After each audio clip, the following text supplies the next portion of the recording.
Hi, I'm Tim. Welcome to our channel, and thanks for logging on. Today we're discussing the Moser Cie Endeavour Moon. You can purchase the 7-day Power Reserve Platinum Fume Dial Moon Phase Watch on our website.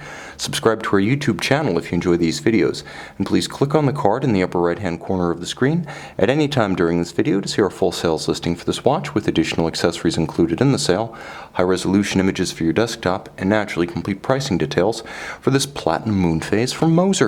Now, in the shadow of Schaffhausen's better-known watchmaker, IWC, Moser Cie is a hidden gem.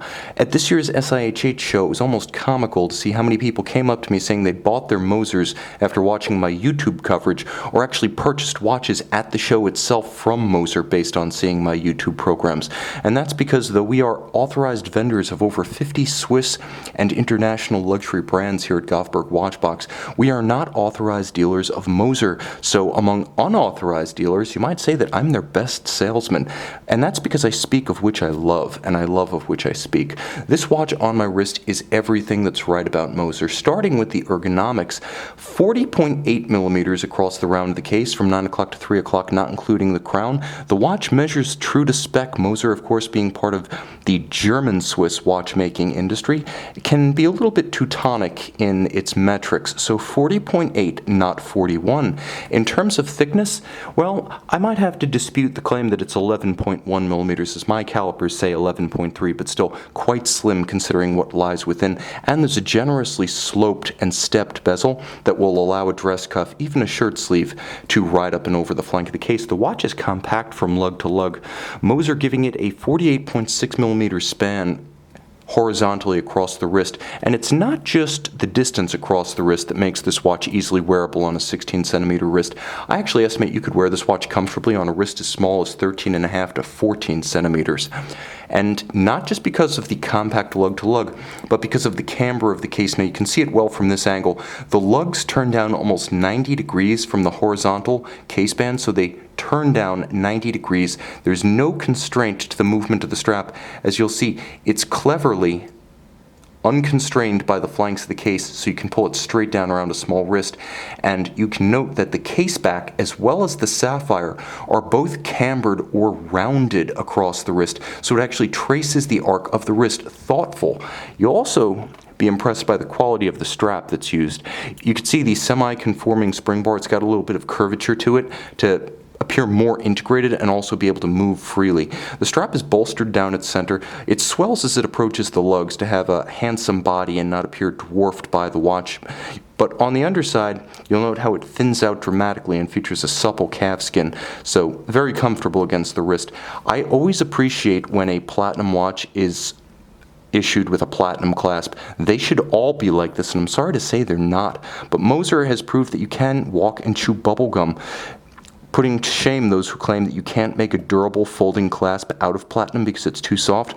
Well, here's proof positive that you can, and for good measure, it's beautifully finished, either polished or satin finished, and nicely beveled on the flank of the buckle portion. Excellent execution. Because the watch is very heavy, it's nice to have a burly and heavy clasp on the bottom to counterweight the watch and prevent it from moving or tipping if you prefer to wear your watch loose. Moser cases are extraordinary. Now, the Venturer is handsome, but the Endeavour is far more complex. It both looks and is expensive to make. You'll note the evacuations, the fluid cavities of high polish on the flanks of the case. You'll also note that just as they're high polished, they contrast with the satin finished center, but it's not a conventional horizontal satin finish, it's vertical. You'll note the same treatment between the lugs at both extremities, and a warbling, uneven curvature and distortion effect about the edges of the bezel. It doesn't have a constant height. The bezel actually dips and drops and then rises and falls. Everything about this case is fluid and sensuous and graceful. There's only one truly hard character line, and that's the junction of the bezel and the mid-case band. So the best way I can describe this watch is almost like a piece of lava that you can wear on your wrist, like something in molten form, flash frozen. It's absolutely gorgeous, and it really defies YouTube. You have to see it in person. I will also give Moser credit for maximizing the dial, as fluid and florid and almost lurid as the detailing of the case is, it disappears when viewed from the front as the bezel drops away almost like a silver halo, giving pride of place to the fume blue dial. This is a trademark of Moser, the fume dial. You've seen similar treatments on Patek Philippe watches, but not executed this beautifully. The gradient is seamless. You can't see any of the steps, and it fades from a cobalt blue at center to almost black at the periphery. All of the indices are white gold and diamond polished. The hands at center are a gorgeously elegant foil or leaf style.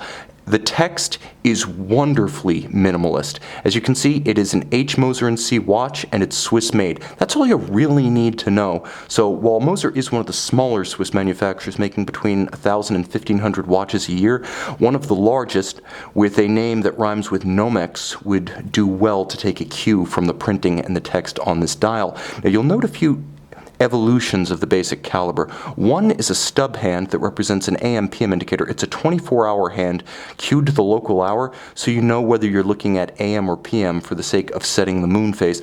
And then you have the moon phase itself, which is a deluxe moon phase. I believe it uses the 135 tooth wheel as opposed to the 59, such that it only has to be corrected, I believe, less than once every 122 years. So again, just set it and for the most part forget it. Now you will have to wind the watch, and it will be a pleasure, because not only does Moser have a beautiful inverted conical knurled crown, but there's even a kerf on the underside of the case to allow you to more easily dig in your fingernail to withdraw the crown, and you'll note hacking seconds for setting.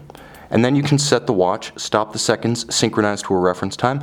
You have the huge span of time represented by the moon phase, and through hacking seconds, the ability to set the watch to the second, a juxtaposition of time spans that I find as romantic as the dial and the case artistry itself. But we're not done, because there's a movement, and what a movement. Now this is where I have to see if I can get a little bit closer. Okay, that's better. This is Moser's in-house caliber HMC 348. Let me see if I can get even a little bit better with the focus. There you go. Okay, now you'll note there is a orbital power reserve. It indicates 7 days.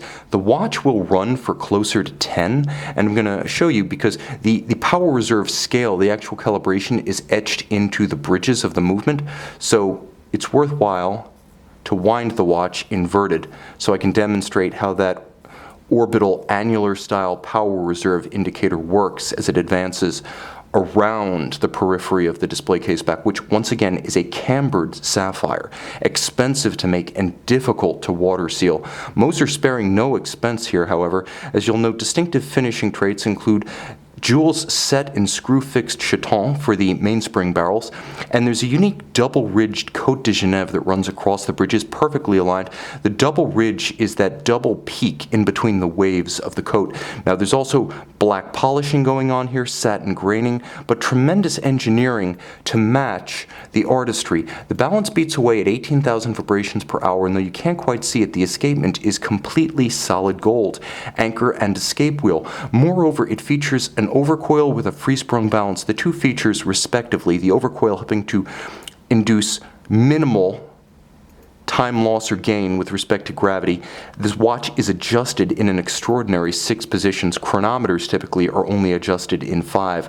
You'll note that Patek Philippe only adjusted in 5, here adjusted in 6. There's nowhere for deviation to hide. So you have that positional consistency of its timing thanks to the overcoil and the 6-position adjustment. Then you have the dual-anchored balance bridge for shock resistance. It gets even better. As you'll note, the entire platform of the assortment, so the hairspring, the balance bridge, the escapement can lift out as a single unit for rapid servicing. And Moser has identical, fully serviced and fresh escapement and assortment assemblies ready to put into your watch for a rapid turnaround on the service side. This is the kind of engineering that every watch brand should build into its watches. How to shorten and improve the service experience by building a better watch, and Moser does that. get a sensational timepiece, precise, rugged, original in its construction, 30 meters water resistant, so it's not an aquatic watch, but then there is the Moser Pioneer family for that purpose. This is an extraordinary achievement for a small brand, exclusive and one of the fastest growing brands in Swiss horology.